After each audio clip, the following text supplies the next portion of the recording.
Baik, pada subuh hari ini kita sampaikan sebuah hadis Nabi Shallallahu Alaihi Wasallam yang sangat penting untuk selalu kita perhatikan. Berkaitan dengan ada tiga hal penting yang harus kita perhatikan selalu tentang ibadah solat kita. Ibadah solat ibadah yang paling utama, penentu.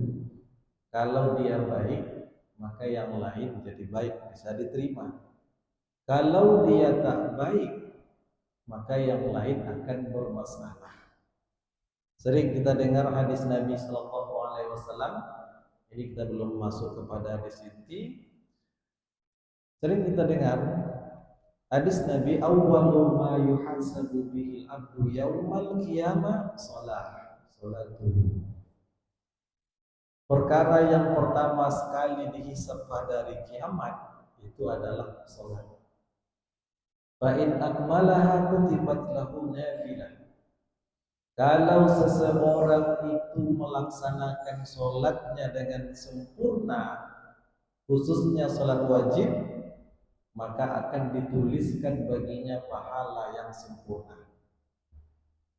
Nah, kalau sholatnya sempurna, fa in lam yakun akmalah, tapi kalau dia tidak sempurna sholatnya, faqala Allah Ta'ala, faqala Allah Subhanahu li malaikatihi unzuru hal tajidu li abdi bit tatawwu. Tapi kalau sholat fardu itu tidak sempurna, maka Allah akan berkata kepada malaikatnya, unzuru, coba lihat, kamu periksa, perhatikan lagi, hal li abdi min tatawwu, apakah hambaku ini, artinya hamba yang sedang diperiksa, dihisab itu, ini saya mengerikan, apakah hambaku ini yang sedang dihisab ini memiliki tatawwu, solat sunnah, fa'akmilu biha ma dhayya'a min faridatihi, lalu sempurnakanlah dengan solat sunnahnya itu solat fardunya. Wa tu'khazul a'malu ala hasabi dzalika, dan ambillah, catatlah, hitunglah amal-amal yang lain berdasarkan solatnya itu. Ini mengerikan orang. Apa sebab? Ini Rasul berbicara saat nanti dihisab di akhirat kelak. Hisab itu sangat menegangkan. Hisab itu ada yang sangat lama. Dalam hadis riwayat Imam Ahmad, Rasulullah mengatakan, yadkhulu fuqara'ul muslimin al-jannata qabla aghniyaihim. Nanti di akhirat orang-orang miskin, orang fakir lebih dahulu masuk surga. Qabla aghniyaihim, sebelum orang-orang kaya mereka. Berapa lamanya orang kaya baru bisa masuk surga? Binisbi yaumin, menunggu selama setengah hari. Kalau setengah hari mungkin kita pikir tidak terlalu lama, tapi setengah harinya wa huwa khamsumi'ati 'am, setengah harinya 500 tahun.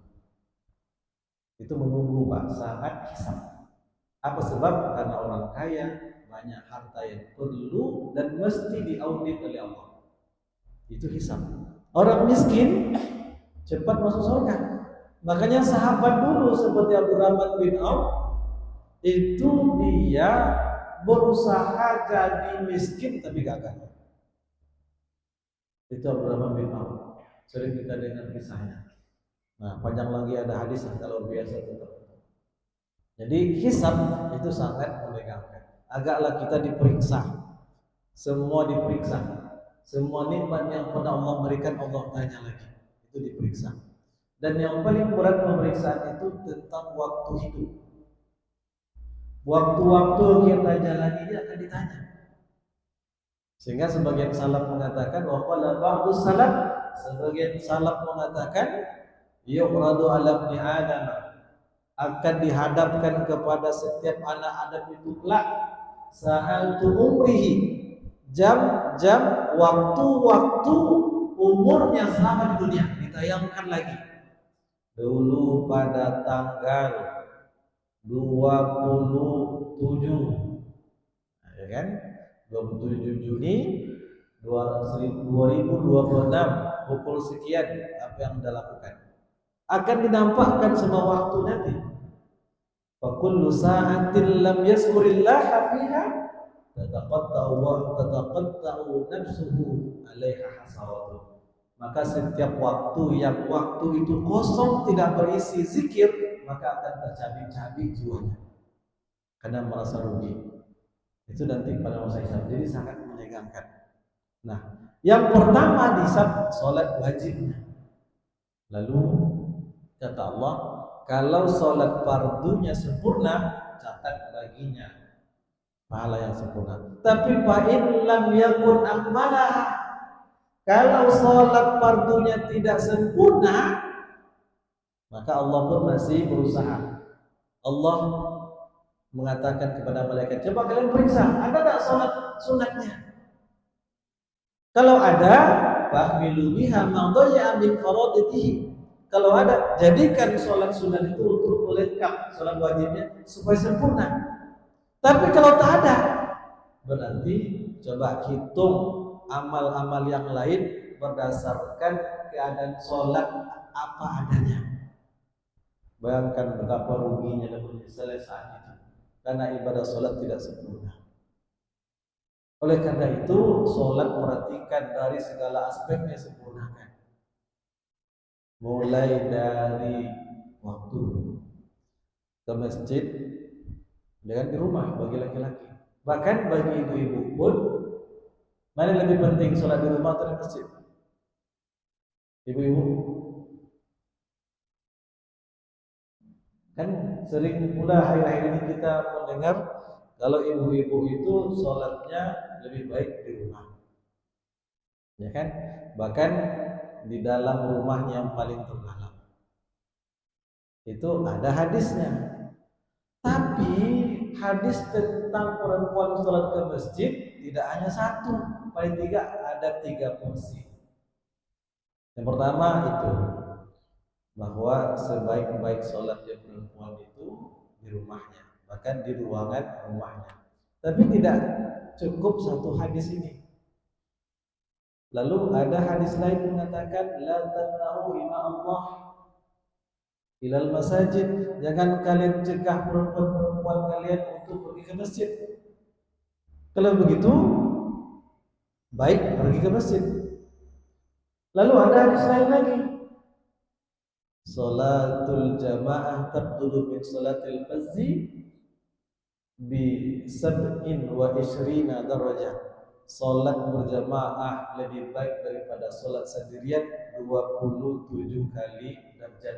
Dalam hadis lain bi khamsin wa ishrina darajah, lebih baik daripada salat sendirian 25 kali derajat. 3 jenis hadis, bentuk hadis tentang ini. Kalau ada 3 atau 2 hadis yang sepertinya makna zahirnya bertentangan, berarti hadis itu larangannya ada sebab. Apa sebabnya? Dahulu Rasul melarang kaum perempuan pergi ke masjid, itu saat itu masih terjadinya fitnah, keamanan belum aman. Karena ada orang-orang musyrik Mekah, jangankan perempuan, Rasul pun mereka ganggu pada penduduk Mekah. Dan mereka, itu yang terjadi. Tapi ketika sudah tidak ada lagi fitnah, apalagi kalau ibu-ibu keluar dari pintu rumahnya langsung ketemu masjid, tidak ada fitnah. Nah, kemudian tidak akan menjadi perhatian laki-laki, terutama perempuan-perempuan yang sudah pensiun. Bukan pensiun PNS, tapi pensiun dari berhubungan suami istri. Disebutkan dalam surat An-Nur. Dalam surat An-Nur disebutkan istilah al-qawaidu minan nisa. Qawaid jamak daripada qaid, artinya orang yang duduk. Qawaid berarti perempuan-perempuan yang duduk. Minan nisa artinya apa? Perempuan-perempuan yang sudah pensiun. Atau dalam bahasa lain tidak diminati, yang tidak akan mendatangkan pindah pergi masjid. lebih baik daripada di rumah. Jadi memahami hadis itu harus menggabungkan semua hadis-hadis yang terkait. Belum lagi saat sampai di masjid, cari saf terdepan. Apalagi pada saat Jumat. Karena pernah pada suatu kali ketika Rasulullah hendak memulai sholatnya, dia perhatikan sebagian sahabat pergi mencari saf terdepan, tapi sebagian yang lain lambat-lambat dia, sehingga dapat saf yang di belakang. Lalu apa kata Nabi? Taqaddamu, taqaddamu, yang kalian maju-maju. Wa timmu man ba'dakum, yang belakang cepat. Cepat buat safnya, jangan lambat-lambat. Kan ada pula orang kan ketika waktu Jumat belum lagi khatib naik mimbar, belum kayak mau masuk. Itu jangan, rugi sekali. Lalu kata Rasul setelah mengatakan maju-maju, beliau mengatakan la yazalu qaumun yata'akhiruna hatta yuakhirahumullah. Kaum-kaum yang selalu berlambat-lambat dalam sholat berjamaah, ini konteks sholat berjamaah, dan juga berlambat-lambat dalam melaksanakan ibadah ketaatan kepada Allah. Apa hukuman dunianya? Hatta yuakhirahumullah, Allah pun akan melambatkan mereka. Allah lambatkan rezekinya, Allah lambatkan rahmatnya, Allah jadikan dia berlambat-lambat, bermalas-malas dalam beribadah. Apa sebab? Karena dia berlambat-lambat dalam melakukan sholat berjamaah. Seharusnya sampai masjid langsung cari saf yang terdepan. Nah, itu. Jadi begitu pentingnya ibadah yang satu ini. Hadis ini diriwayatkan oleh Imam Muslim. An Utsman bin Affan radhiyallahu anha qol sami'tu Rasulullah sallallahu alaihi wasallam yaqul. Diriwayatkan dari sahabat Utsman bin Affan radhiyallahu anhu, dia mengatakan sami'tu Rasulullah sallallahu alaihi wasallam yaqul, saya mendengar Rasulullah sallallahu alaihi wasallam bersabda. Ini tiga hal yang perlu mesti diperhatikan. Tiga. Apa kata Rasulullah? Ma min imri'in muslimin tahduruhu salatul maktubah fa yuhsinu wudu'aha wa khushu'aha wa ruku'aha illa kanat kafaratan lima qablaha minaz zulm malam ya'ti kabiratan wa zalika dahra kullah. Rawahu Muslimun. Hadisnya sahih. Ada tiga hal yang Rasul sebut di sini.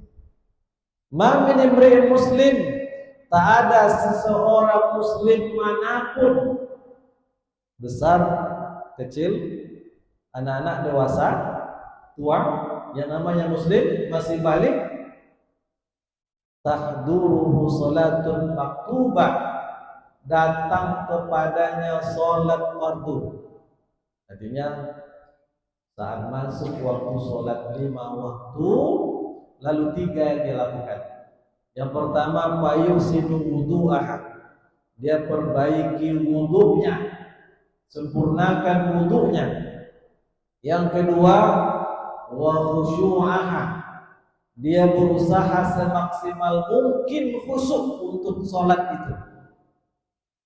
Dan yang ketiga, wa ruku'aha, dan berusaha memperbaiki rukuknya. Illa kanat kafaratan lima qablaha minaz zulm, kecuali semua itu akan menjadi penebus dari segala dosa-dosanya. Malam ta'ti kabiratan, selama dia tidak melakukan dosa besar. Wazalika dahra kullah, dan itu akan berlaku sepanjang hari, sepanjang zaman. Jadi 3 Pak yang diperhatikan. Yang pertama, fayuhsinu wudu'aha, perbaiki wudu.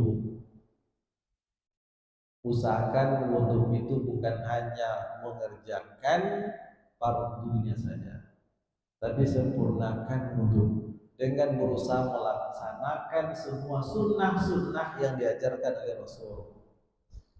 Dalam terjemah Muhammadiyah paling tidak ada 24 cara wudhu. Semua sunnah-sunnahnya, mulai dengan basuh tangan 3 kali. Karena kan idza hadukum, kalau seorang kalian bangun min manamihi, dari tidurnya, hendaklah dia basuh tangan 3 kali. Itu sunnah. Bahkan dalam mazhab Maliki, walaupun tangannya bersih, tetap disunnahkan, dianjurkan untuk membasuh 3 kali. Kemudian bersihkan mata, berkumur-kumur, istinsak memasukkan air ke dalam hidung. Itu sunnah. Tapi istinsak sebagian ulama mengatakan hukumnya wajib. Mayoritas mengatakan sunnah. Berkumur-kumur semuanya mengatakan sunnah. Tapi memasukkan air ke dalam hidung, sebagian ulama mengatakan hukumnya wajib. Kenapa sebagian mengatakan wajib? Karena istinsak dalam berwudu itu diperintahkan oleh Rasul, didasarkan kepada 2 dalil. Ini disebutkan oleh Ibnu Rusdi dalam kitabnya Bidayatul Mujtahid. Istinsak pertama Rasul perintahkan dengan perkataannya. Kemudian yang kedua Rasul melakukan sendiri, mencontohkan. Maka sebagian mengatakan wajib, tapi sebagian mengatakan sunat. Apa sebab? Karena yang disebut dalam ayat surat Al-Maidah ayat 6 hanya mulai dari membasuh muka sampai kaki, tidak disebutkan istinsak. Tapi kalau berkumur-kumur itu hukumnya semuanya sepakat sunat. Apa sebab? Karena Rasul tidak pernah menyuruh dengan kalamnya, tapi beliau hanya mencontohkan, maka sunat. Tapi istinsak, masukkan air ke dalam hidung, itu sebagian mengatakan wajib. Oleh ahli-ahli kesehatan sekarang, orang yang merutinkan dan selalu istinsak saat berkumur-kumur itu ternyata menjadi terapi yang sangat efektif menghindarkan dari stroke. Dari penyumbatan di kepala. Sekarang kan banyak orang yang stroke. Bukan lagi orang-orang yang sudah tua, tapi yang masih muda pun banyak. Salah satu terapinya itu. Dan banyak sekali Pak, dari sunnah-sunnah Nabi itu menjadi terapi kesehatan. Termasuk saat makan. Bagaimana makan?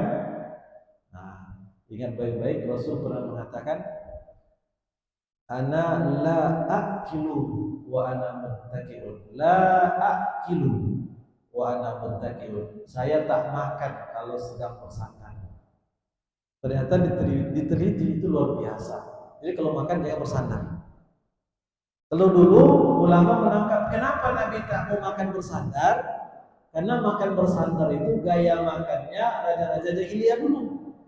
Tapi sekarang diteliti orang betapa besarnya manfaat makan tidak bersandar. Jadi tegakkan badan ini.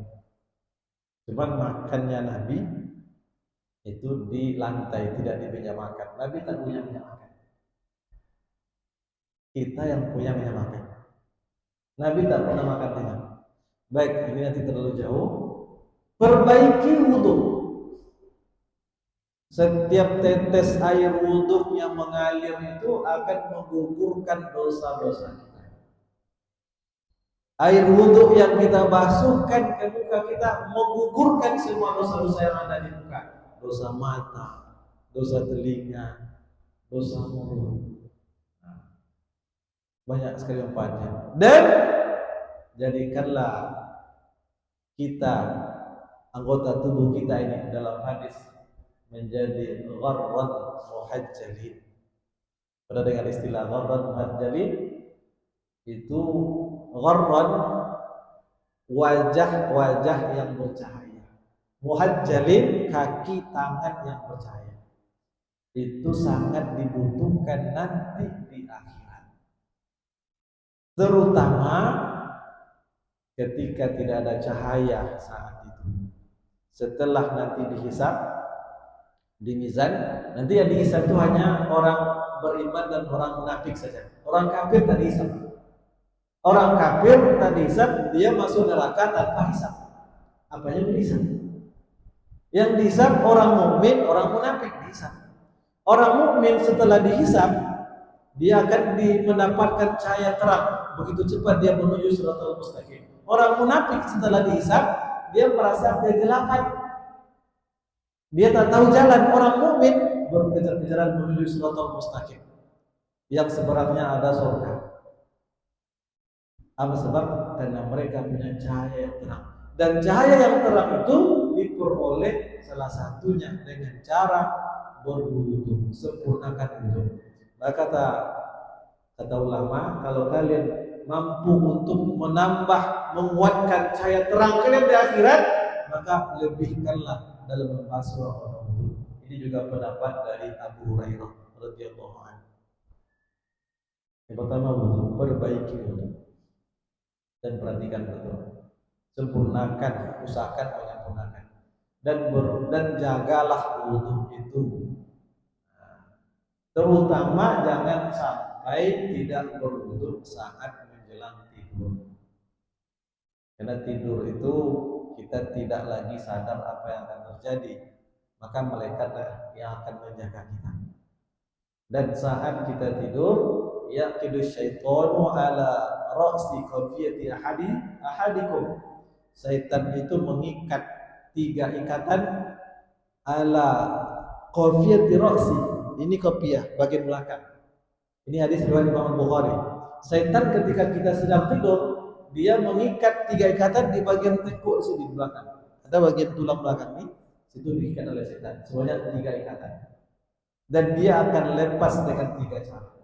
Yang pertama, ketika dia bangun langsung berzikir dengan Allah, lepas 1 ikatan.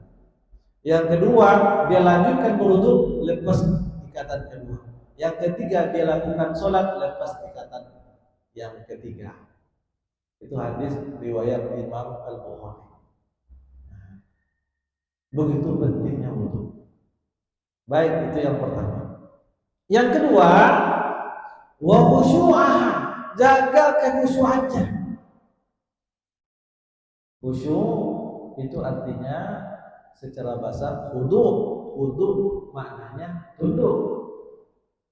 Saat sholat itu semua potensi diri kita nyambung, tunduk kepada Allah. Dalam surat Rum ayat 30, surat 30 ayat ke-30, fa'aqim wajhaka lid-dini hanifah fitratallahu allati fataran nasa 'alaiha. Hadapkanlah wajahmu. Apakah yang dimaksud menghadapkan wajah ini saja kepada Allah? Tentu tidak. Maksudnya hadapkan semua potensi diri. Hati kita hadapkan semata-mata hanya kepada Allah. Pikiran kita tundukkan kepada Allah. Syahwat kita tundukkan atas aturan Allah. Jasad kita tundukkan semuanya kepada Allah. Semuanya dihadapkan kepada Allah. Saat sholat itu pikiran kita hanya fokus mengingat Allah. Hati kita tunduk kepada Allah. Tapi saat memulai sholat kita akan juga mulai perang dengan syaitan. Karena saat sholat syaitan akan begitu gencar memalingkan hati kita, pikiran kita untuk jangan mengingat Allah. Itu kerjanya syaitan, mau kerjanya begitu. Nah disitulah kita berperang menguatkan hati pikiran kita. Saat berhasil selesai segera sadar kembali mengingat Allah. Karena dari semua ibadah yang ada, ibadah yang terbaik adalah zikir. Dalam hadis kalau tidak salah riwayat Imam Ahmad, Rasulullah mengatakan, "Ala unabbiukum bi khairi a'malikum." Mohon saya sampaikan kepada kalian amal yang terbaik dari amal-amal yang bisa kalian lakukan. Wa huwa khairul lakum inda malikikum. Dia itu amal yang terbaik di sisi Tuhan kalian. Wa huwa khairul lakum min an ta'tau az-zahab wal fiddah. Dia lebih baik bagi kalian daripada kalian mensedekahkan emas dan perak. Wa huwa khairul lakum min an talqaw aduwakum fatadribu a'naqakum wa yadribu a'naqahum fatadribu a'naqahum wa yadribu a'naqahum. Amal ini lebih baik bagi kalian daripada kalian saat bertemu musuh di medan perang, yang saat itu kalian bisa memegang leher mereka dan mereka pun bisa memegang leher kalian. Amal ini lebih baik. Artinya lebih baik daripada berjihad sedang berperang fisabilillah. Bayangkan amal terbaik, amal yang paling suci di sisi Allah, amal yang lebih baik daripada bersedekahkan emas dan perak, amal yang lebih baik daripada berperang langsung di medan perang. Lalu kata mereka, bala ya Rasulullah, tentu kami ingin ya Rasulullah. Rasul mengatakan, huwa zikrullahi azza wa jalla. Amal itu adalah amal berupa zikir mengingat Allah. Itu amal yang paling baik. Amal yang nyaris tidak tersentuh oleh riya. Karena zikir itu sebaiknya kan lebih sembunyi-sembunyi sendiri-sendiri. Dan memang segala amal soleh berusaha selalu sembunyikan. Ada seorang tabi'in dulu namanya Ibnu Auffa. Ketika dia sedang sholat malam, datang orang bertamu ke rumahnya. Lalu ketika mendengar langkah tamu yang mau datang tadi, saat dia sedang sholat, dia hentikan sholatnya, lalu dia pura-pura tidur. Nah, begitu dia. Apa sebab? Khawatir, dia takut jangan-jangan nanti orang ini melihat dia sholat. Dia berusaha menyembunyikan ibadahnya. Cukuplah ibadah itu kita dengan Allah saja yang tahu. Yang lain tak perlu dan jangan sampai tahu. Nah, makanya ibadah-ibadah sunnah lakukan dengan sebaik-baiknya, sembunyikan. Jangan sampai ada yang tahu. Khawatir hati kita tak kuat untuk menanggung beban bangga yang bisa menghancurkan niat kita. Maka sembunyikan semua. Nah, jadi yang kedua, khusyuk, jaga kekhusyukannya. Kekhusyukan itu kehadiran hati, pikiran untuk selalu ingat kepada Allah dengan ucapan dan perbuatan yang dilakukan saat sholat. Mulai dari takbir kita merasakan betapa Allah Maha Besar. Kalau Allah Maha Besar sesuai dengan keyakinan kita yakini itu, maka apapun selain Allah akan hilang dalam ingatan kita. Kalaupun dalam sholat kita masih mengingat dunia, itu karena syaitan. Maka disitulah kita berjihad dalam sholat. Jauhkan dari semua ingatan-ingatan dunia. Fokus mengingat kepada Allah Subhanahu wa Ta'ala. Dalam sholat kita membaca doa iftitah, maka pahamilah makna doa iftitah itu karena dia merupakan doa. Dalam sholat kita baca ayat, semua ayat itu bagian daripada doa. Mohon, meminta kepada Allah, zikir. Dan dalam sholat bukan berarti kita tidak boleh mengingat perkara dunia. Boleh, asalkan itu perkara dunia yang disampaikan dalam ayat. Ya kan? Boleh tidak kita mengingat bagaimana aturan berhutang dalam sholat? Boleh kan? Karena ada ayatnya. Ketika kita sholat baca, ya ayyuhallazina amanu idza tadayantum bidainin ila ajalin musamma faktubu wal yaktub bainakum katibun bil adl. Itu kan ayat. Berarti saat membaca ayat itu pikiran kita, Allah memberikan aturan tentang hutang piutang. Kalau kalian melakukan transaksi hutang piutang pada masa tertentu, tulislah. Jadi ini perintah Allah. Wal yaktub bainakum katibun bil adl, dan hendaklah ditulis dengan adil oleh penulisnya. Itu kan ayat. Nah, maka zikir itu luas. Artinya hati kita selalu tunduk berzikir mengingat Allah.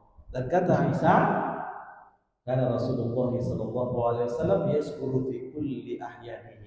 Rasulullah itu berzikir pada setiap keadaannya. Kapanpun dia berzikir. Kalau bukan dengan lisan, dengan hati. Ingat kembali kepada perkataan salaf tadi, setiap jam waktu-waktu yang kita lalui dalam kehidupan dunia nanti akan ditontonkan kepada kita. Maka jangan sampai tak ada berisi zikir. Saat sedang ngopi di kedai kopi, jangan sampai tak ada zikir. Dalam hadis yang juga dinukilkan oleh Imam Nawawi dalam kitab Riyadhus Shalihin, apa kata Rasulullah? Ma jalasa qaumun majlisan lam yazkurullaha ta'ala fihi wa lam yusallu ala nabiyihim illa kadas lahum tiratun in sya'a azzaba wa in sya'a ghafara. Itu hadis sahih. Apa kata Rasulullah? Tidaklah suatu kaum majalasa qaumun majlisan, tidaklah suatu kaum duduk di satu majlis. Kata majlis disebut dalam bentuk umum, majlis manapun. Majlis di masjid jelas, orang yang mengajar di kantor majlis, rapat di kantor majlis, mengajar di sekolah majlis, sampai duduk-duduk nongkrong di warung kopi itu majlis. Maka tak ada satu majlis pun mereka berkumpul di situ lam yazkurullaha ta'ala fihi, lalu mereka di situ tidak satu pun menyebut nama Allah. Walam yusallu ala nabiyihim, tapi juga tidak berselawat kepada nabi mereka, illa kana lahum tiratun, kecuali pasti mereka di akhirat tiratun. Tiratun itu artinya asaratun wa nadamatun, dia akan rugi dan pasti menyesal karena melupakan dua hal ini. Kalau begitu setiap kita duduk dimanapun, dua hal ini jangan lupakan. Pertama, berzikir dengan Allah, berselawat kepada Rasul. Berzikir dengan cara bisa alhamdulillah. Maka saya setiap dai, setiap ustaz ketika berceramah dimulai dengan dua hal ini. Tahmid, kemudian selawat kepada Rasul. Nah, jangan lupakan itu. Itu yang kedua. Yang ketiga, waruku'ah, dia perbaiki rukuknya. Penyebutan kata rukuk dalam hadis ini bukan berarti apa yang dikerjakan setelah berdiri membaca ayat dan sebelum i'tidal, bukan hanya sekedar itu, tapi menyebut kata rukuk salah satu dari aktivitas sholat, bentuk yang dikerjakan dalam sholat untuk menunjuk semua gerakan sholat. Artinya perbaiki semua gerakan sholat itu. Kalau begitu bagaimana cara memperbaiki? Tentu mempelajarinya. Belajar, sering-sering ikut majelis taklim, kaji dalil-dalilnya, berilmu tentang itu. Belajar. Nah, orang yang berilmu sholat, orang yang tidak berilmu dengan dalil-dalil sholat, keduanya sholatnya betul, sholatnya benar, tata caranya benar, tapi pahalanya berbeda. Orang yang berilmu mengetahui dalil-dalil tentang sholat, dia melaksanakan sholat, dengan orang yang tidak berilmu sama-sama sholat, pahalanya berbeda, darajatnya berbeda. Kata Ibnu Abbas radhiyallahu anhu, perbedaan orang yang berilmu dengan orang yang tak berilmu, orang yang berilmu Allah tinggikan derajatnya sebanyak 700 derajat lebih tinggi daripada orang yang tak berilmu yang walaupun sama-sama beramal. Ini sama-sama sholat, sama-sama sholat berjamaah, tapi yang satu mengerti dalilnya, mengerti makna sholat, yang satu hanya sekedar sholat. Maka yang berilmu Allah tinggikan derajatnya 700 derajat lebih tinggi daripada yang sekedar sholat tanpa ilmu, dan jarak derajat pertama dengan derajat di atasnya memerlukan perjalanan selama 500 tahun. Itulah bedanya orang berilmu. Bayangkan, dari pertama, kedua, kalau ingin dari pertama, kedua 500 tahun, kedua, ketiga 500 tahun, berapa ratus tahun, berapa ribuan tahun perjalanan untuk bisa menyamai derajat. Kalau begitu, berusahalah selalu mempelajari dalil-dalil sunnah. Bagaimana cara takbir? Pelajari dalil-dalilnya. Kan takbir saja kan 3 macamnya. Ada yang begini, ada yang begini, ada yang begini. Ketiga-tiganya ada dalilnya. Yang begini riwayat Imam Bukhari, tapi maknanya umum. Yang begini menggabungkan 2 hadis. Yang begini menggabungkan 3 hadis. Oleh ulama tarjih Muhammadiyah digabungkanlah semua hadis itu. Nah, hadis yang pertama riwayat Imam Bukhari menyebutkan bahwa takbir Rasul itu adalah bimang kibai, kata mangkibai. Mangkibai itu ini. Nah, tangannya di mangkibai.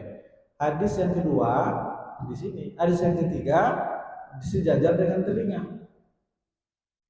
Maka ketika digabung oleh ulama tarjih Muhammadiyah, karena yang disebut adalah yadun, tangan itu di sini ke sini. Kalau dalam istilah Arab ini namanya asobi, jari-jari. Ini namanya kapun. Bagian dalam namanya batnu kafi. Bagian luar namanya zahru kafi. Ini ke sini namanya zirah. Bahasa kitanya hasta. Ini namanya mirpak, siku. Dari sini ke sini namanya adodun. Dari sini ke sini semuanya tangan. Maka dengan pemahaman itu, cara yang paling kuat berdasarkan 3 dalil meletakkan tangan di bawah telinga. Tapi tidak menyalahkan yang di sini dan di sini, karena ada dalilnya juga. Tapi dalilnya yang lebih kuat dengan menggabungkan ketiga hadis itu, ada 5 hadis yang dikuatkan dengan cara begini. Nah, itu kan ilmu. Orang yang sholatnya begini, tahu dalilnya, tentu akan lebih tinggi derajatnya daripada orang yang sekedar melakukan sholat tapi tidak mengerti dalilnya. Karena derajat orang berilmu 700 derajat Allah tinggikan dibandingkan dengan orang yang tak berilmu. Maka selalulah kita ikut pengajian, belajar. Nah, perbaiki semua bukunya. Illa kanat kafaratan lima qablaha min az-dzunub. Kalau ketiga ini disempurnakan, wudunya, khusyuknya, rukuknya dan semua gerakannya, maka barulah menjadi penghapus atau penebus semua dosa-dosa yang pernah dilakukan. Malam ta'ti kabiratan, selama tidak melakukan dosa besar. Kalau dosa besar, maka harus dengan cara menjalani hukumannya. Nah, kalau dia mencuri, potong tangan. Kalau dia berzina, rajam ataupun dicambuk, atau bertobat dengan tobat nasuhah. Nah, itu. Bapak dan Ibu hadirin yang dirahmati Allah, agak terlalu panjang, Pak. Pas ya? Nah, baik. Ada pertanyaan atau perlu? Ya, Pak. Tadi ada mengenai orang yang datang waktu orang bersunat. Jadi bagaimana dia akan dia itu karena dia tadi kan salah. Tahu ada datang ya.